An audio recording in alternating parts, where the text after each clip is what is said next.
SMS इन्व्होक्लीन private limited कंपनीकडून doctor वर्गावर अवाजवी शुल्क आकारणी, शासन निर्धारित दरांचं उल्लंघन आणि निकृष्ट सेवा या संदर्भात तत्काळ चौकशी आणि कार्यवाही करण्याबाबत आज मुंबईतील नॅशनल इंटिग्रेटेड डॉक्टर असोसिएशन यांच्या वतीने हाताला काळी फीत बांधत कंपनीचा जाहीर निषेध करण्यात आला।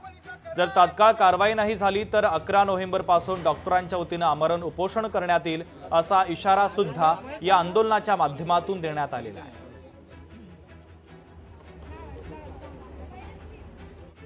आपल्या माध्यमातून मी सरकारला हे सांगू इच्छितो की सरकारने जे कंत्राट या SMS इन्व्होक्लीन प्रायव्हेट लिमिटेडला दिलेलं आहे त्या कंत्राटाच्या आधारे ते डॉक्टरांना धमकावतात, त्याची भीती डॉक्टरांना दाखवतात आणि डॉक्टरांकडून शुल्क वसूल करतात।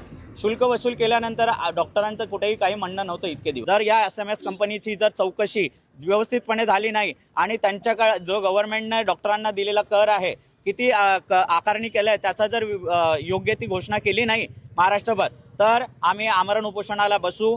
आपण बघू शकतात की शासनाने जो महाराष्ट्र प्रदूषण कंट्रोल बोर्ड आहे त्याच्या अधिकृत वेबसाईटवरती आपण बघू शकतात फक्त डॉक्टरांना ट्रान्सपोर्टेशन चार्ज आहे आणि जर ज्या दवाखान्यात 0 ते 5 बेड आहेत त्यांना नो फीज म्हणून हे शासनाने सांगितलं आहे, तरी हे SMS इन्व्होक्लीन कंपनी जी आहे ही अनधिकृतपणे ही वेगवेगळ्या रकमेची बिलं ही डॉक्टरांकडून वर्षाचं शुल्क म्हणून घेत आहे। इथं बघू शकतात जो एवढा मोठा आर्थिक भ्रष्टाचार, डॉक्टरांचा आर्थिक शोषण, मानसिक शोषण जे होत आहे तो कुठं आता तरी SMS इन्व्होक्लीन कंपनीनं गप्पपणे तो डॉक्टरांचा पैसा माघारी दिला पाहिजे। जर असं झालं नाही तर नॅशनल इंटिग्रेटेड डॉक्टर असोसिएशन हे आझाद मैदान इथे आमरण उपोषण करून SMS कंपनीला त्यांची दणका देण्याचा प्रयत्न करणार। लोकशाही मराठी ऐका, पहा, जागरूक रहा।